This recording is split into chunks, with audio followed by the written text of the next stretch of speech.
2, 3, 4, I declare Tom Moore, 5, 6, 7, 8, Martin Hogan is so great. We're rolling, oh, sorry.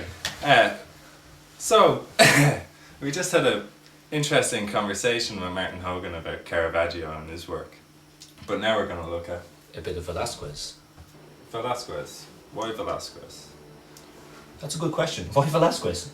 Okay, well the picture we've taken, or the painting, isn't biblical in subject, but it has some of the issues in which we'd like to address in our theory of art.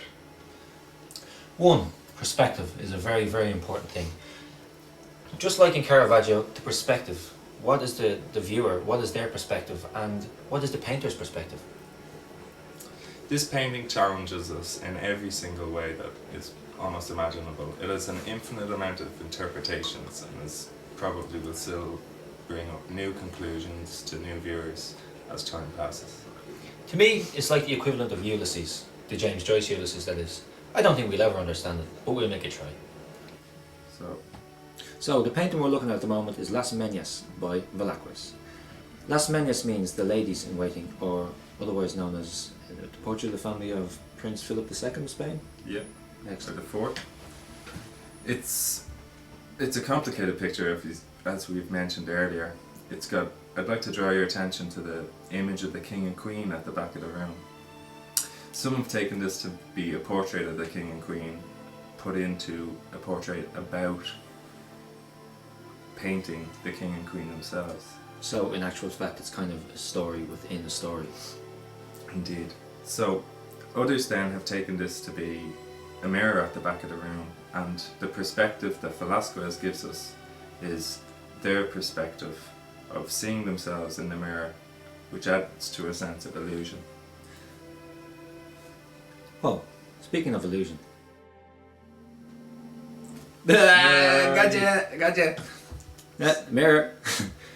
So the mirror has done, it has problematized the relationship between me and Fox, in that you may think we have just changed places, but we've actually just been sitting in the same place all the time.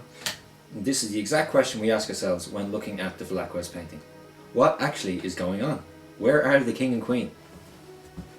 Voltaire regarded this picture as a representation of a representation.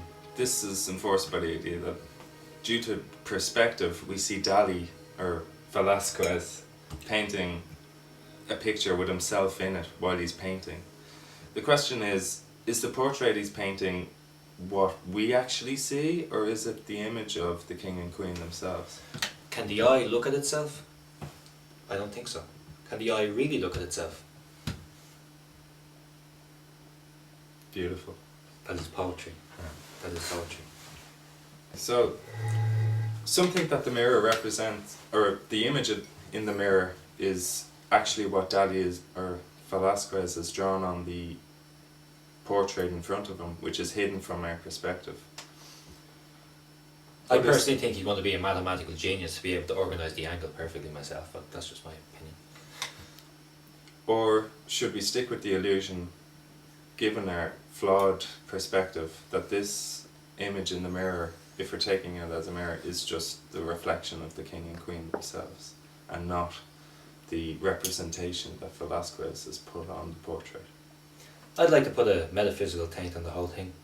I personally believe that the whole idea of perspective is set there to challenge the viewer or the onlooker.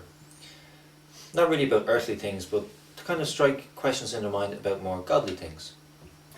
Is the eye the beholder God? Can we actually understand what things really are?